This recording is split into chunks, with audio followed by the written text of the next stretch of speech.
India is currently the world's largest producer of films, yet the original spaces where this industry began are vanishing. These single-screen cinema halls are often unable to maintain the infrastructure required to stay in business. Nashik's Vijayanand Talkies is one of these century-old survivors, holding a history that is significantly darker than the movies it once screened.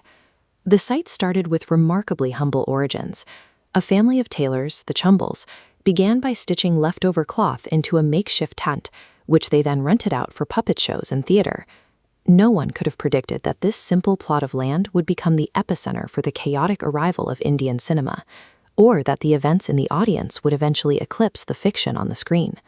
In 1903, a family friend named Dadasaheb Phalke screened his first film, Raja Harishchandra, inside that tailor-made tent. The crowd was bewildered. Having never seen moving pictures before, many mistook the projection for a form of sorcery.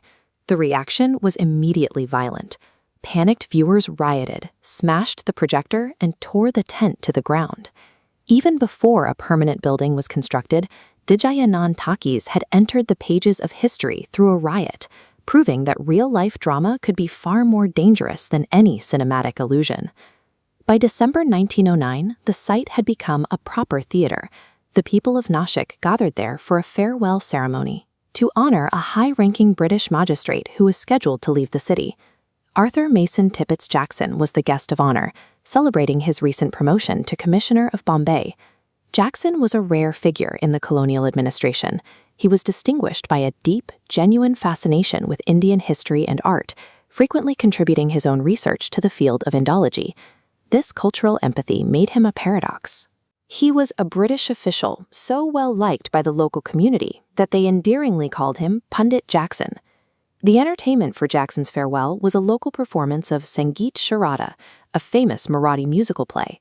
The play was exceptional for its time, openly defying social conventions by centering its story on the controversial issue of child marriage.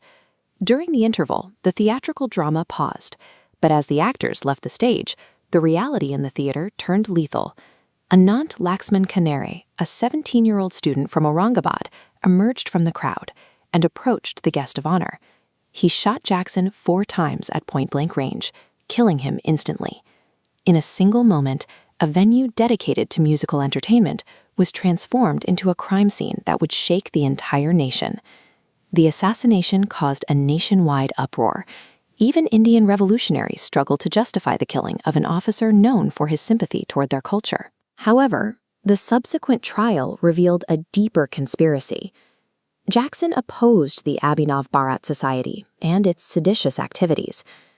The specific trigger was Jackson's arrest of the society's founder, Ganesh Damodar Savarkar. The assassination was a direct act of vengeance.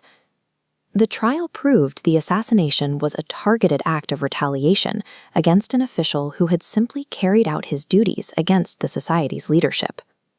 The play staged that night, Sangeet Sharada, held such social weight that it was later wrongly credited with directly inspiring the National Child Marriage Restraint Act of 1929.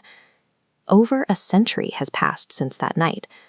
Today, the decaying walls of Vijayanand Talkies stand as a silent monument to these intersecting histories.